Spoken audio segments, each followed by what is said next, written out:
Welcome to another episode, Entrepreneurs N Fuego. We're documenting the journey of incredible entrepreneurs such as my new best friend, Michael Peters, man. The name of your company is going to be one of the, of course, it's got the biblical name to it, Lazarus Alliance. Is that because you bring companies from the dead? Why Lazarus? Well, you know, that's not the first time I've heard that. And that tends to be the, the common thought, right, thread out there.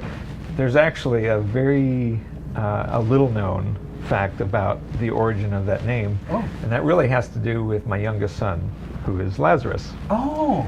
So my wife and I, Lazarus is our son together, and when we put the business together, quite a while ago, she thought of the name, and I thought, Lazarus Alliance. That sounds like we're bringing companies from the dead. That's awesome.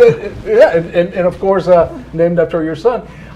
You're probably, and I'm going to say this with probably a 98% of certainty, but you have to be one of the most sought after companies in the last month or 2 months. And tell us why. And correct me if I am wrong. Well, I'm looking forward to that trend.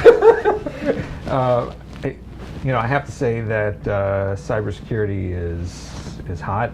Yep. And of course I have mixed emotions about that from an entrepreneurial, business perspective.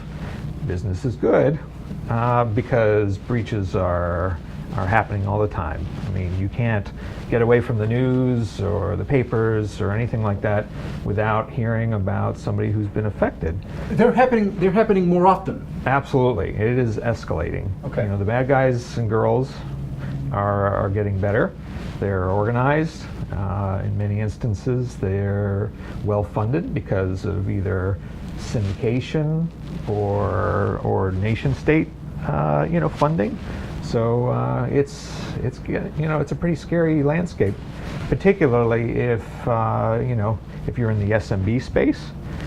So we know the SMB space is any company under 500 employees, which to me sounds like a big company. Sure. But statistics, the analysis tells us that basically 100 employee or fewer companies, they're basically 70% of all the breach activity is against those organizations. Why is that? Well, they tend to be a little underfunded, underrepresented in the cybersecurity and GRC space. GRC is governance, risk, and compliance. Okay, so those type of companies, if I understand correctly, they much rather put their resources into marketing, research and development, etc. And then cybersecurity probably comes a distant fourth, maybe, or fifth? So that's definitely part of the equation. Okay. Another part is they're smaller organizations, so funding is a little bit, more scarce. It's tight, sure. So, when you're faced with, do I throw more money at, my budget at marketing and employees and, and business development. Sure.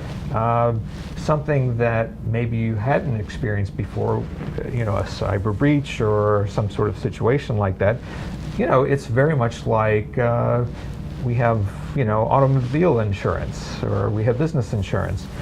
Most of the time you don't take advantage of it. You keep on paying and paying and paying.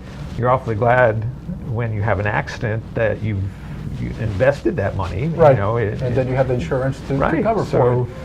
Similarly, with cybersecurity, these organizations don't necessarily think about it, because it doesn't happen that often. But the unfortunate thing is, the analysis also backs this up, but roughly 60% of all small businesses are out of business within 6 months post-breach. So basically it just devastates the business. So let me ask you this. Do companies call you before they need you, or do companies call you after the cyber crime has been committed? Right.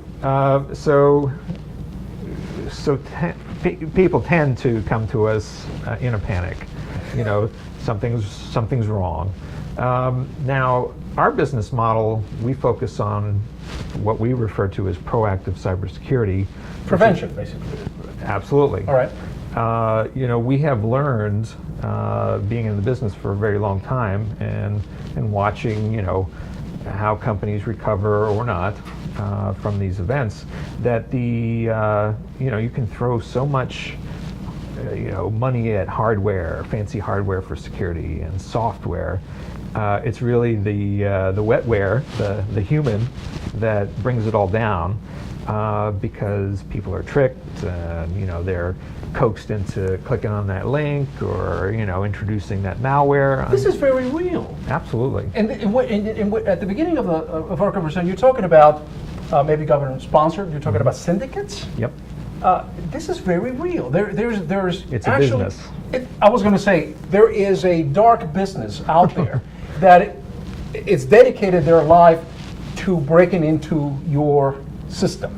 Right. Stealing, your money, financial theft, intellectual property, which of course gives companies, it gives countries, individuals, absolutely. It's information that they didn't have to pay for in their R&D budgets, and they just steal it, and then they profit from it. So, 15 years ago, 20 years ago, hacking was really about notoriety. Oh, I defaced your website, or I got into your email account, Right. or I changed your website to something wacky or whatever. Right.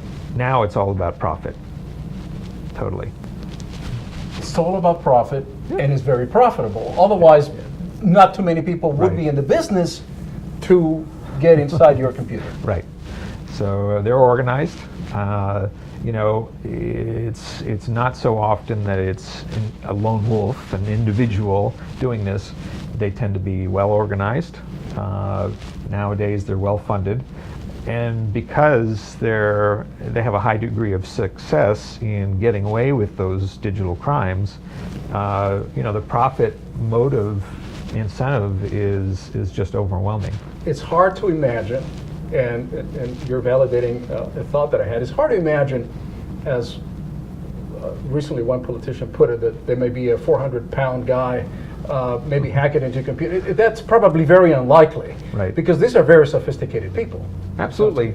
Cyber crimes, hacking, the art of hacking, and it takes a lot of skill. It's complex. It requires a lot of patience, a lot of trial and error, a lot of technical knowledge. Human hacking, I mentioned earlier about Yep. the wetware. Sure. So some people call it social engineering. I call it human hacking. That is the easiest way to break into a company. It's the most common threat vector against organizations.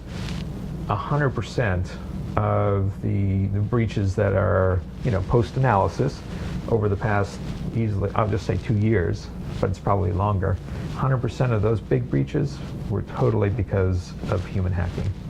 That's incredible. So, Yep. for me, it's very hard to fathom. 500 million accounts. Yahoo. Oh, Yahoo. Right. It's how do you take so? And this is probably something that it just didn't happen overnight, but probably they were doing this thing for a number of months, perhaps a number of years, undetected, right? So, generally speaking, once you've been invaded by cyber criminals, they tend to stick around for, on average, 200 days.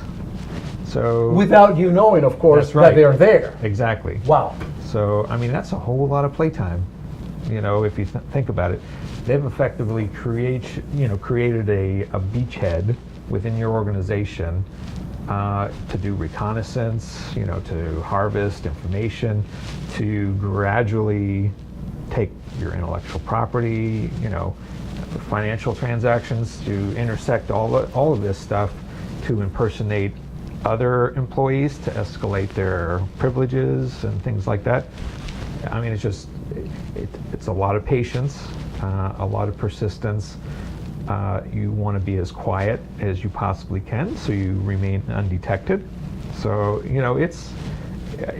there's a lot of skill and patience involved in I'm this. still waiting for the Russian hacker to hack into my credit report so that they can jack it up. I mean, I'll pay money for that. Right.